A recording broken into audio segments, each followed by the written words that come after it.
Allahu Akbar, Allahu Akbar. Jadi hijrah Rasulullah Sallallahu Alaihi Wasallam adalah untuk memperjuangkan perkembangan dakwah Islam. Karena di negeri tempat beliau lahir, Mekah, itu kurang sambutan. Assalamualaikum warahmatullahi wabarakatuh. Alhamdulillah, nahmaduhu wa nasta'inuhu wa nastaghfiruh wa na'udzu billahi min shururi anfusina wa min sayyiati a'malina. May yahdihillahu fala mudilla lahu. Asyhadu an la ilaha illallah wahdahu la syarika lahu wa asyhadu anna Muhammadan abduhu wa rasuluh. Allahumma shalli ala sayyidina Muhammad wa ala alihi wa sahbihi ajma'in, amma ba'd. Puji syukur kita panjatkan kehadirat Allah pencipta semesta alam. Selawat dan salam kepada junjungan kita Nabi besar Muhammad sallallahu alaihi wasallam beserta keluarga dan sahabat beliau sekalian. Yang kami hormati guru-guru kami yang hadir di subuh yang mulia ini, hadirin wal hadirat yang dimuliakan Allah, juga tamu-tamu kita yang datang dari luar kota, ada dari Bangka Belitung, Pak Anas dan teman-temannya tadi berbincang-bincang, beliau ke Banda Aceh untuk memasukkan anaknya ke Universitas Negeri Syah Kuala. Jadi bagus sekali. Hadirin wal hadirat yang dirahmati Allah, Bangka Belitung itu pulau yang jadi kabupaten. Ada Kabupaten Bangka Belitung Timur dan Bangka Belitung Barat, ya. Itu pembawa agama Islamnya Syekh Tengku Abdullah Al-Paseh dari Paseh zaman dulu. Jadi coba bayangkan dari Paseh Aceh pergi ke Bangka Belitung berdakwah dan meninggal beliau di Bangka Belitung. Itu sejarahnya. Jadi Bangka Belitung dengan Aceh berarti kita bersaudara. Jadi alhamdulillah. Juga tamu-tamu kami datang dari Malaysia, Singapura. Kami selalu saya menghormati tamu-tamu dari Malaysia. Ternyata 40 orang dari Singapura. Kita lupa menghormati dari Singapura. Kemudian tamu itu saya bawa ke Kampung Mulia melihat makam Syekh Daud Rumi di Kampung Mulia. Syekh Daud Rumi ini pengarang kitab Masail al-Muftadi. Selanjutnya dari orang kita berapa perkara rukun Islam itu, jawab bahwa rukun Islam itu 5 perkara, kan gitu ya. Itu Syekh Daud Rumi, makamnya di Kampung Mulia. Hadirin wal hadirat yang dirahmati Allah, pagi ini tanggal 3 Safar, artinya kita sudah masuk dalam bulan hijrah ini. Bulan Safar ini bulan hijrah. Jadi bulan hijrah bukan bulan Muharram. Muharram adalah bulan pertama. Jadi Safar bulan kedua. Inilah bulan hijrah Rasulullah. Rasulullah hijrahnya tanggal 27 nanti. 27 Safar dari rumahnya di Mekah. Kemudian beliau masuk dalam gua Sur 3 malam. Pas 1 Rabiul Awal beliau hijrah dari Gua Sur ke Madinah 8 hari 8 malam. Nanti kita ceritakan lagi. Tapi pagi ini kita ingin mengambil beberapa pelajaran dari peristiwa hijrah ini. Jadi hijrah Rasulullah sallallahu alaihi wasallam adalah untuk memperjuangkan perkembangan dakwah Islam. Karena di negeri tempat beliau lahir, Mekah, itu kurang sambutan. Tantangannya sangat luar biasa. Orang kafir musyrik, Abu Lahab, Abu Jahal dan lain-lain sangat menentang perkembangan Islam. Maka diperintahkan oleh Allah supaya Rasulullah hijrah. Dan para nabi semua hijrah. Tidak ada nabi yang tidak ada hijrah. Mulai Nabi Adam sampai nabi-nabi lain semua ada hijrahnya. Kita lihat Nabi Adam dari surga hijrah ke bumi. Coba bayangkan. Kemudian Nabi Nuh dari Suriah, Nabi Idris nabi kedua. Nabi Idris dari negeri Syam ke Mesir. Beliau hijrah. Kemudian Nabi Nuh dari Suriah, beliau hijrah ke Mekah. Nabi-nabi lain semuanya, Nabi Ibrahim semuanya tidak kecuali, karena hijrah itu adalah menukar suasana dari keburukan kepada kebaikan. Dari Rasulullah hijrah ke Madinah karena diizinkan oleh Allah, perintah Allah. Ternyata di tempat yang baru di Madinah, Islam disambut luar biasa oleh manusia. Mereka berduyun-duyun masuk Islam dan menanglah agama Islam ini dari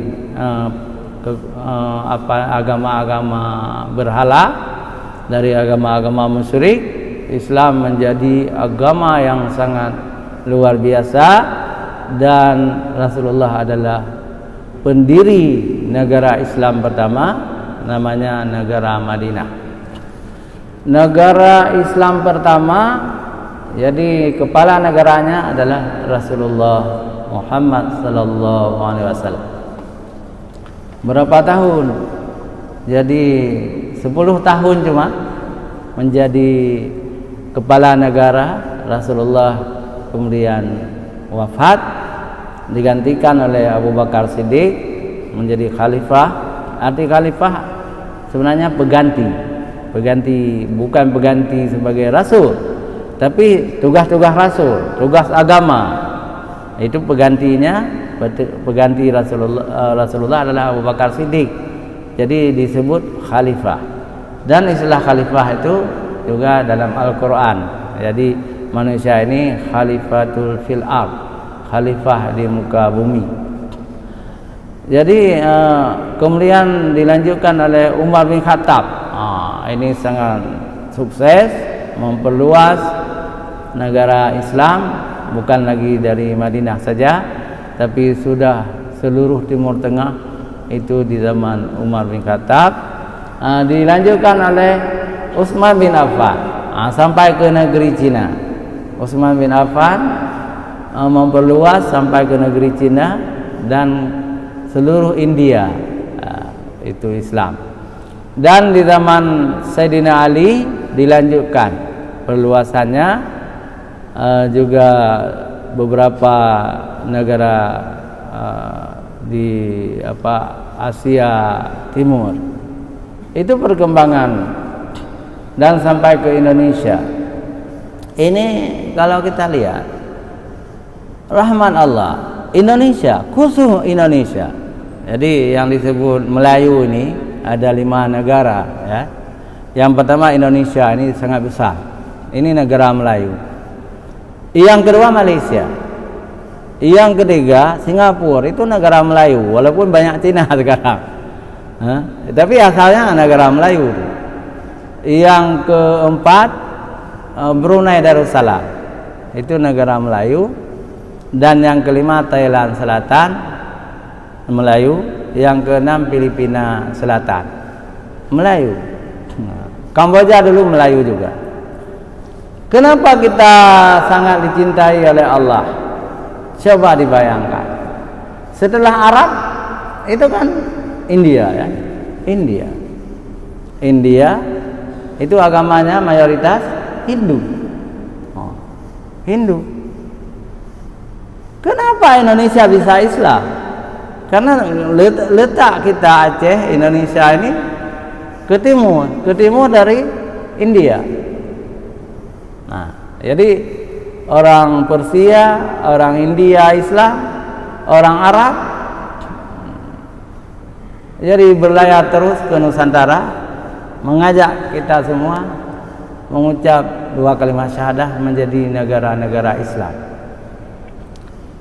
Ini bukan menurut saya nih.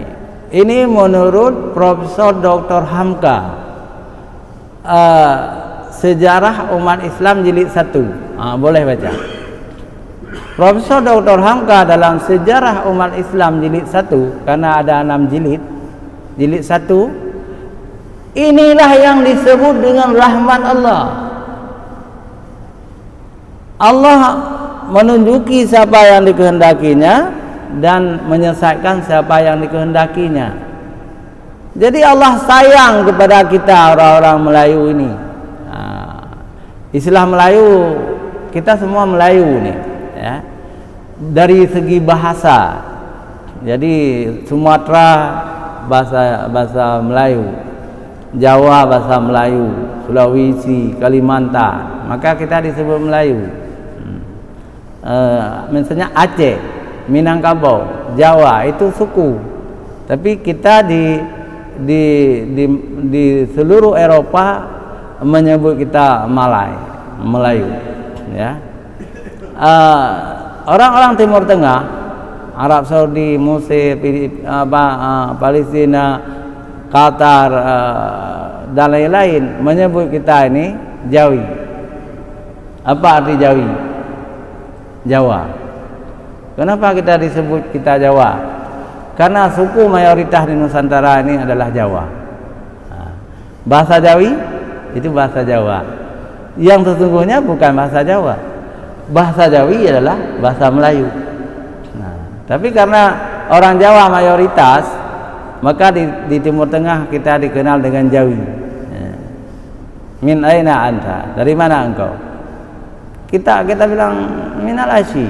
Kadang kurang tahu orang Arab ya. Tapi minal Jawi, dari Jawa. Oh, benar. Jadi orang-orang Filipina pun disebut Jawi. Ya, orang Melayu Filipina, orang Melayu Thailand, Jawi. Sudah maklum semua orang Arab. Maksud Jawi itu adalah Melayu. Hadirin wal hadirat yang dirahmati Allah. Jadi kita tidak berhijrah lagi. Hijrah fisik tidak lagi. Pindah tempat misalnya. Tidak ada lagi. Ya, tidak perlu kita pindah dari Aceh misalnya ke mana, tidak perlu. Tapi yang perlu sekarang adalah hijrah spiritual. Hijrah ruhani. Memperbaiki keadaan agama kita. Agama kita belum tegak syariat Islam. Belum. Orang melawan ulama, melawan pendakwah, melawan polisi, melawan tentara. Ini menunjukkan Islam belum berkibar. Bendera Islam belum berkibar. Masih ada tantangan. Misalnya majelis MPU Aceh, Majelis Permusyawaratan Rakyat, MPU. Kalau di Aceh namanya MPU. Tapi kalau di Indonesia namanya MUI, Majelis Ulama Indonesia. Jadi Majelis Ulama atau MPU sudah mengimbau, mereka itu sudah mengimbau masyarakat jangan berjudi, ya. Jangan asyik dengan tarian-tarian yang bergaul laki-laki dan perempuan, musik-musik cadas, jangan ke sana. Jangan berjudi, selalu ada tausiah dari MPU. Tetapi dilanggar oleh ada backing-backingnya. Nah, ini masalahnya. Jadi kalau suasana seperti ini melawan ulama, melawan polisi, melawan Islam, kapan syariat Islam bisa tegak? Tidak akan tegak syariat Islam ini. Ini bahayanya. Sedangkan anggaran uang rakyat yang kita habiskan itu puluhan miliar untuk tegaknya syariat Islam. Tapi bagaimana suasana seperti ini? Itu judi online luar biasa. Yang paling sayang lagi karena ada teknologi informasi yang luar biasa, itu anak-anak kecil prasekolah di kampung-kampung seluruh Aceh. Itu berkumpul mereka di kios-kios. Ada apa anak-anak? HP satu di tangannya, Android. Entah apa yang mereka lakukan. Saya tanya kepada anak-anak kecil tuh, kalian main apa? Main game. Lalu kenapa kamu rame-rame? Nanti ada yang kalah, ada yang menang, kakek dibilang.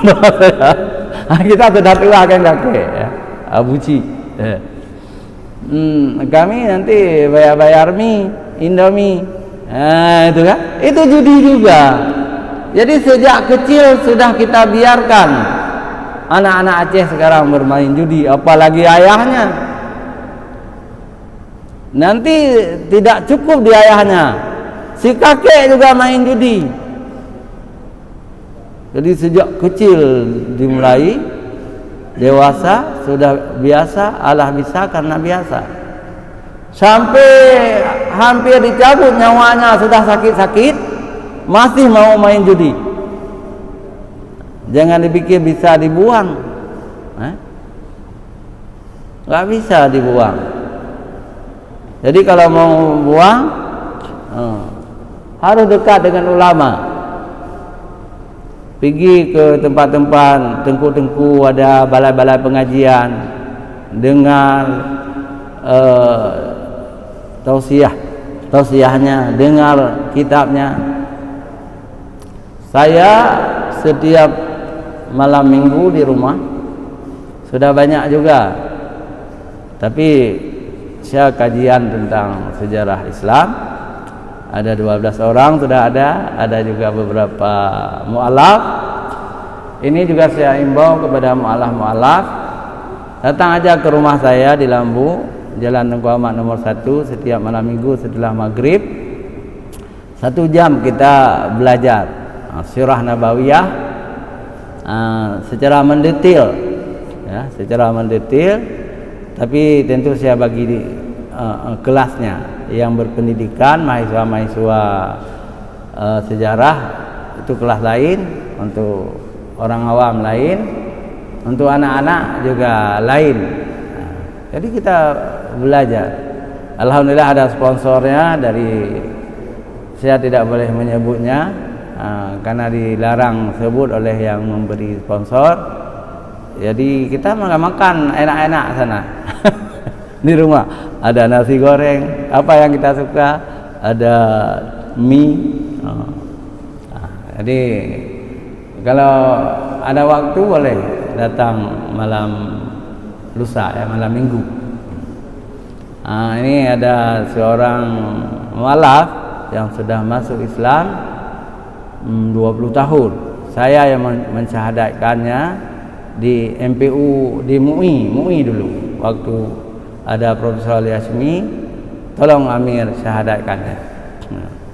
Jadi orang India, usahanya menjual komputer di Setui, gitu. Jadi istrinya Pak Darmawan nih, Darmawan namanya, dulunya Hindu dia,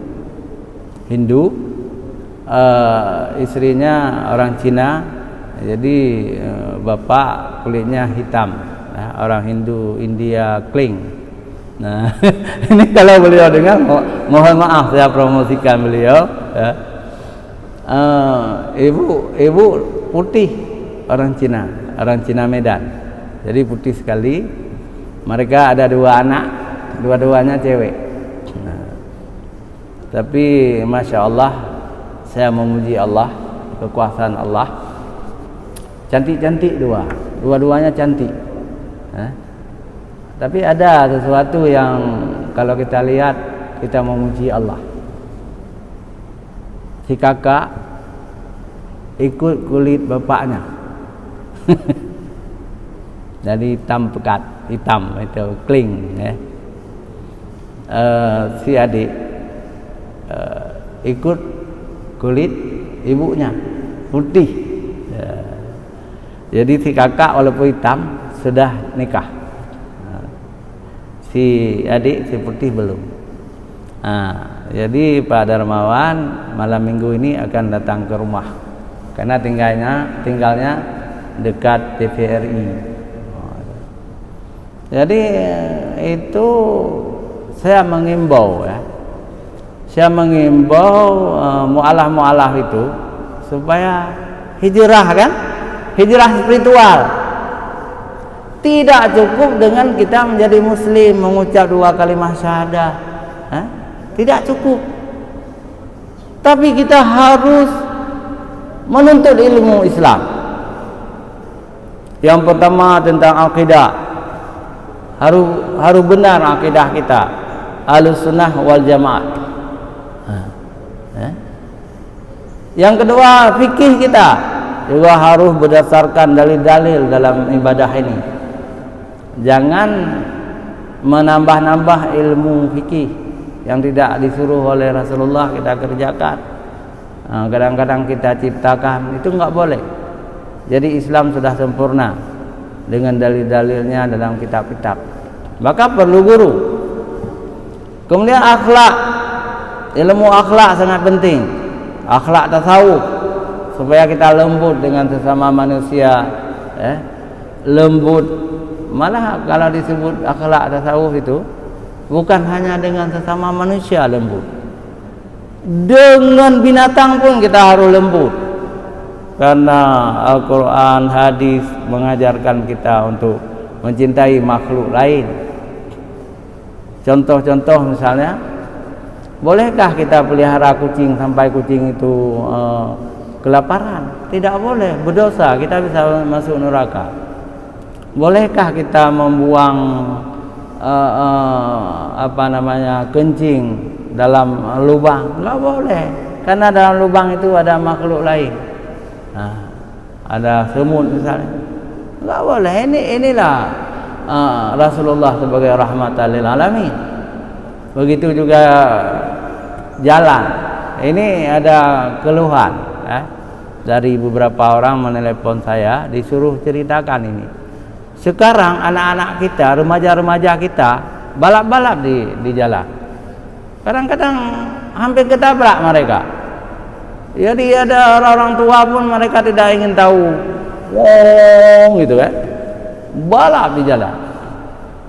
Itu tolong bapak-bapak, ibu-ibu mendidik anak. Menyuruh anak-anak itu supaya santun di jalan raya. Ini kan sesuai dengan program lalu lintas juga, program polisi. Kita perlu imbau. Dan satu lagi ada, tapi saya tidak berani ngomong ini. Kayak mana? Saya ngomong juga? Kayak mana, Pak? Saya ada di SMS nih. Yang SMS-nya tidak boleh saya bilang. Di tempat-tempat tertentu di Banda Aceh ini ada mu'en batir 20 kuih dia, Mbak. Ramai urut. Jadi yang ditakuti oleh yang SMS ini, siapa kontrol main judi.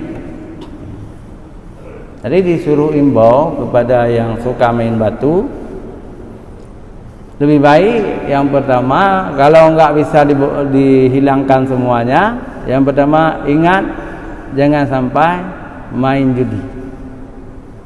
Kalau main judi itu dosa besar, tidak mudah kita taubat. Taubat nasuha itu tidak mudah. Lebih baik jangan main judi. Akibatnya apa akibatnya? akan papa, miskin, hina orang yang berjudi itu. Dan yang lebih gawat lagi, sampai cerai dengan istrinya, anak-anak akan rusak. Jadi sangat bahaya orang-orang yang suka main judi. Dan bagi orang yang suka main apa, katakanlah untruk atau bate itu kan, itu jangan sampai 24 jam lah. Mungkin jam-jam 11 sudah cukup kalau enggak bisa membuang sama sekali. Tapi yang disebut orang hijrah meninggalkan 100%. Main batal baik lu. Main batal orang pegang jalan tu. Begitu juga untruk. Ada. Daripada menghabiskan waktu main batal, untruk, main truk, sangat mulia Anda membuka HP, menghafal hadis-hadis, menghafal ayat-ayat Quran. Di HP ini lengkap semuanya, asal kita pandai mencari. Nah, kitab-kitab juga ada semua, tafsir ada. Tapi kalau kita enggak pandai mencari, maka perlu guru. Kalau tidak pandai kita cari, terambil yang punya aliran sesat. Syiah, Khawarij, Mu'tazilah, apalagi Ahmadiyah, Qadiyah.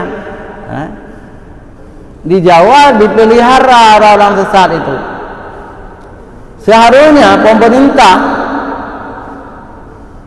dan MUI pusat langsung menangkap orang sesat itu.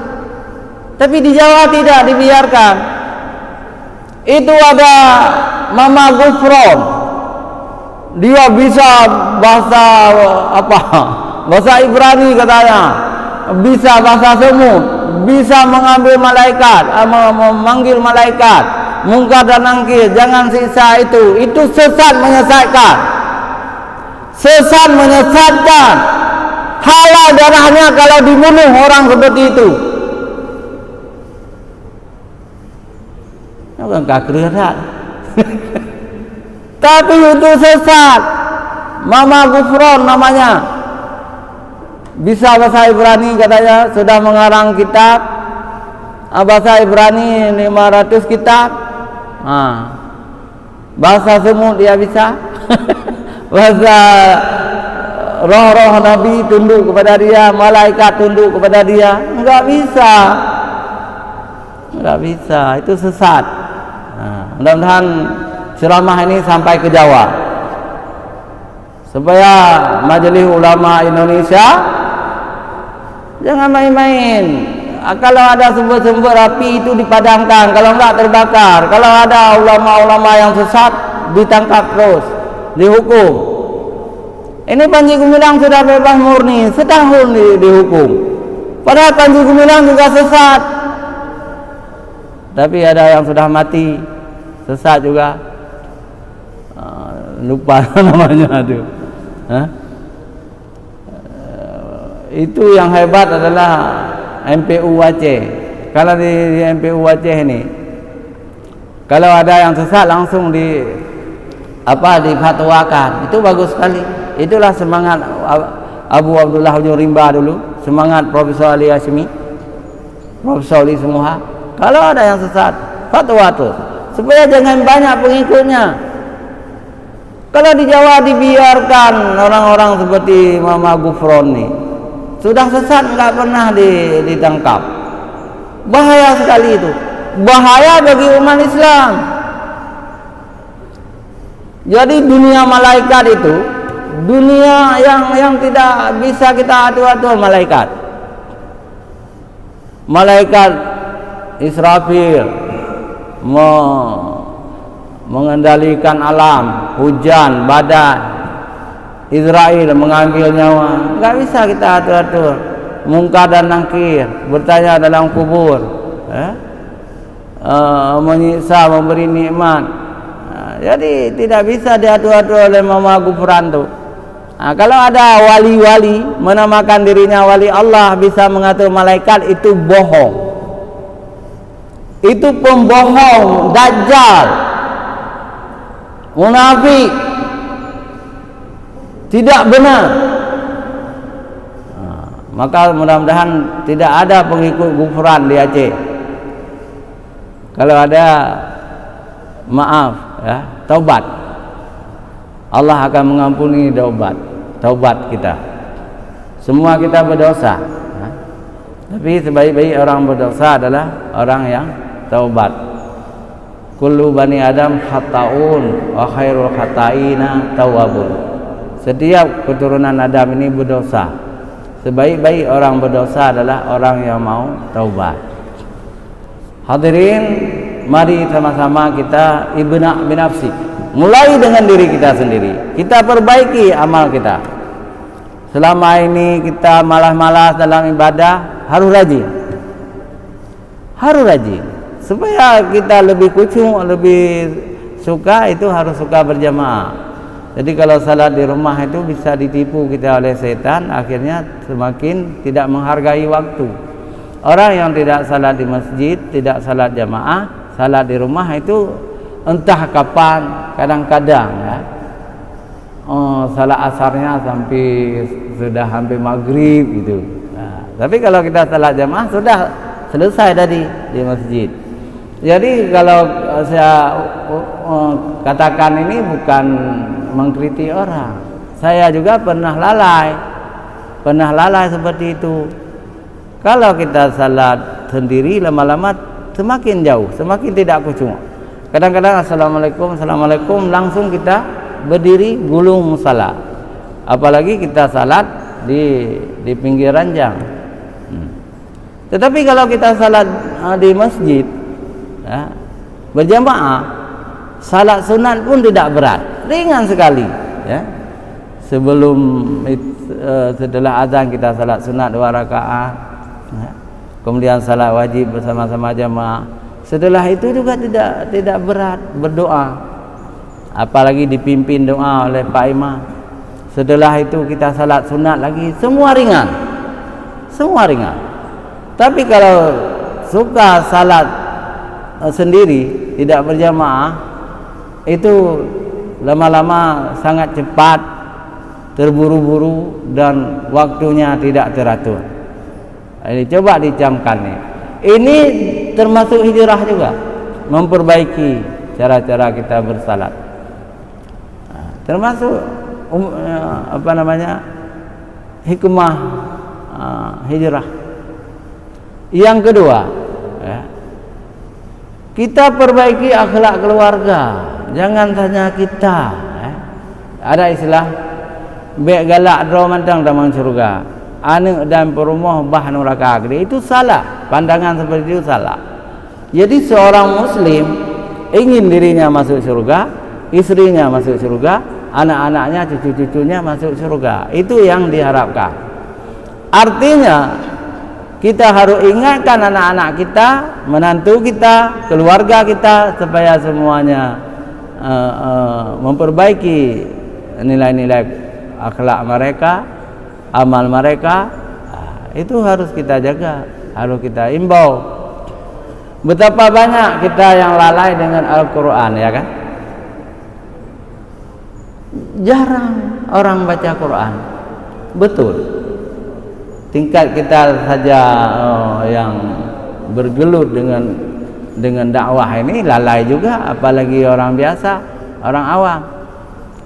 Jadi kita juga mengimbau supaya kita membaca Al-Quran.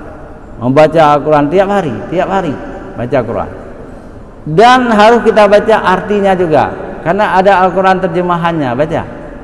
Supaya kita tahu maksud Allah dalam satu firman-Nya. Saya sangat suka mendengar ceramah Profesor Azman, imam besar kita, tafsir, juga Mufakir Muhammad. Saya dengar semuanya. Itu untuk menambah ilmu kita. Jadi semua penceramah Masjid Raya sama. Saya baca, saya simak, apalagi ada YouTube yang dibuat oleh Pak Iwa, channel Gibraltar, Gibraltar ini nama sebuah negara atau selat di Spanyol. Itu Gibraltar ini berasal dari Tariq bin Ziyad. Nama Tariq bin Ziyad penakluk Andalusia. Jadi Gibraltar. Sekarang sebuah negara merdeka seperti Singapura di bawah perlindungan Inggris. Masih dijajah juga. Artinya merdeka tapi Commonwealth istilahnya, tunduk kepada Inggris Raya. Itu Gibraltar. Jadi berasal dari Jabal Tariq, Jabal gunung Tariq bin Ziyad. Itu pahlawan penakluk Andalusia Spanyol, Tariq bin Ziyad. Tariq bin Ziyad ini luar biasa. Ketika dia meninggalkan Maroko, Asia Barat bersama ratusan kapal, tentu tidak ada mesin zaman itu ya, menyeberang selat Gibraltar itu menuju Spanyol. Sampai di pinggir itu, di pinggir semua sudah mendarat ke Spanyol. Tariq bin Ziyad berpidato, "Wahai manusia, wahai tentara-tentaraku, di depan kita ada musuh, orang-orang Kristen. Di belakang kita ada laut. Mau lari kemana kita?" Jadi semua kapal-kapal sudah dibakar semua di laut, supaya tentaranya jangan lari. Kalau kalian ingin masuk surga, bertempur. Kalau kita menang, kita mendapat harta rampasan, ghanimah.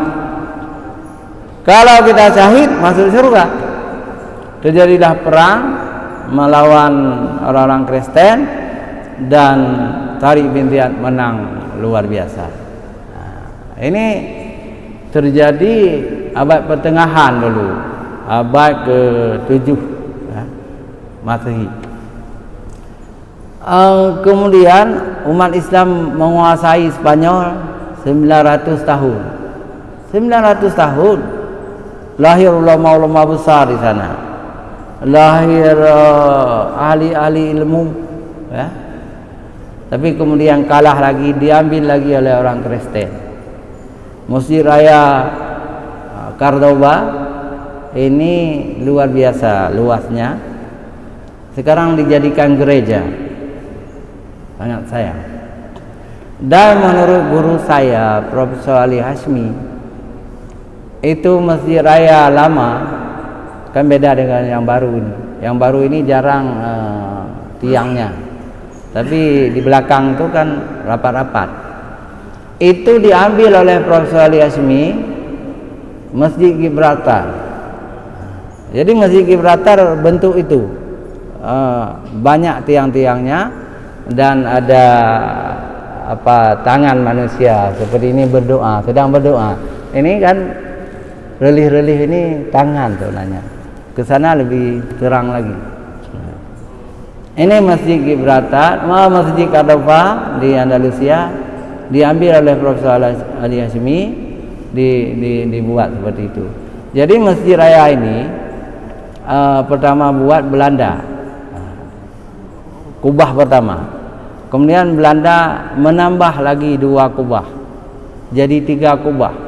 Kemudian kita merdeka, nanti Profesor Ali Hashmi menjadi gubernur kedua. Gubernur kita pertama Daud Bereh. Setelah Daud Bereh, gubernur kita adalah Profesor Ali Hashmi, orang Montasi, dan guru saya, dosen saya. Saya diambil oleh beliau menjadi asistennya. Saya mengajar di Fakultas Adab. Itu. Jadi Profesor Ali Hashmi menggoda Soekarno, Presiden Republik Indonesia pertama, ketika Presiden salat di Masjid Raya. Wahai yang mulia, waktu itu ada istilahnya wahai paduka yang mulia. Untuk presiden dulu istilahnya paduka yang mulia. Wahai paduka yang mulia, Pancasila itu 5 dasar. Rukun Islam juga 5. Tapi masjid kami cuma 3 kubah. Tolonglah Pak Paduka yang mulia menambahnya. Akhirnya Soekarno memberi bantuan. Akhirnya masjid ini ditambah menjadi 5 kubah. Masjid Raya ini 5 kubah dan ada 2 menara. 2 menara waktu itu. Dan alhamdulillah kemudian di zaman Bapak Profesor Dr. Ibrahim Hasan, ya, sebenarnya waktu Hadi Taib sudah letak batu pertama. Tapi Ibrahim Hasan yang di zaman Ibrahim Hasan ditambah menjadi 7 kubah sekarang ini. 7 kubah dan menaranya 5, ya. 5 dengan yang besar di depan.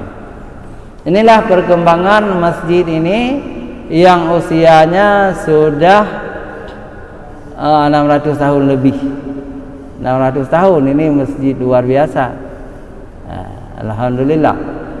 Salah satu masjid terindah di Indonesia.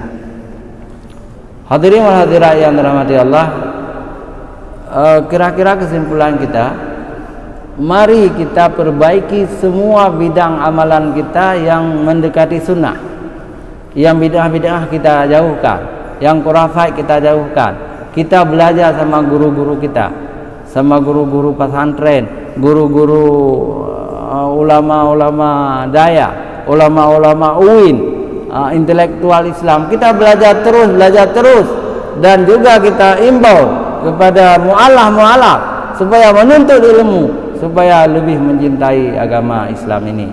Kalau tidak ada ilmu, ibadah pun akan malas-malas. Gitu kira-kira. Dan saya siap menerima para mu'alaf. Malam minggu di rumah kita belajar bersama-sama, insyaallah. Demikian, hadanallahu wa iyyakum ajma'in. Wassalamualaikum warahmatullahi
وصل وسلم على سيدنا محمد في الملأ الأعلى إلى يوم الدين وصل وسلم على سيدنا محمد وعلى آله وصحبه أجمعين لقد أشروا لنعت من أوصافه تحيي القلوب تهيج الأشجانا والله قد أثنى عليه فما يساوي القول منا أو يكون ثنانا لكن حبه في السرائر قد دعا لمديح صفوة ربنا وحدانا وإذ امتزجنا بالمودة ها هنا نرفع أيدي فخرنا ورجانا للواحد الأحد العلي إلهنا متوسلين بمن إليه دعانا مختاره وحبيبه وصفيه زين الوجود به الإله حبانا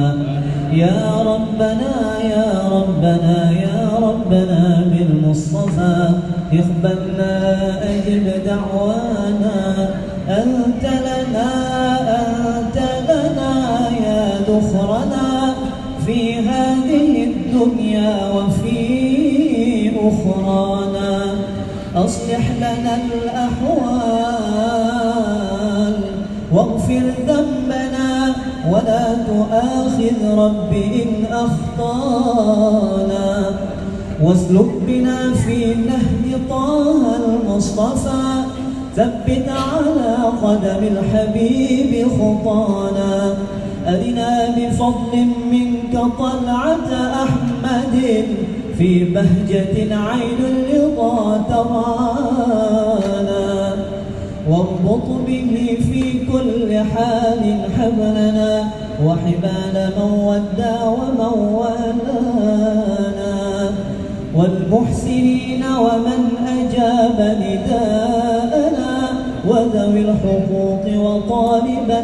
أوصانا والحاضرين وساعيا في جمعنا ها نحن بين يديك أنت ترانا ولقد رجوناك فحقق سؤلنا واسمع بفضلك يا سميع دعانا وانصر بنا سنة طه في بقاع الأرض وقمع كل من عادانا وانظر إلينا واسقنا كأس الهنا واشف وعاف عاجلا مرضانا واقضي لنا الحاجات وأحسن ختمنا عند الممات وأصلح عقبانا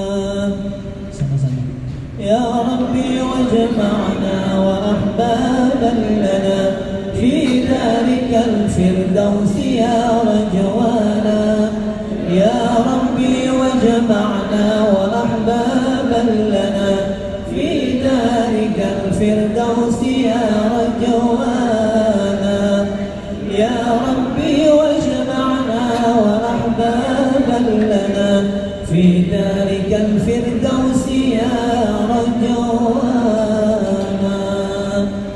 بالمصطفى صل عليه وآله ما حركت ريح الصبا أغصانا سبحان ربك رب العزة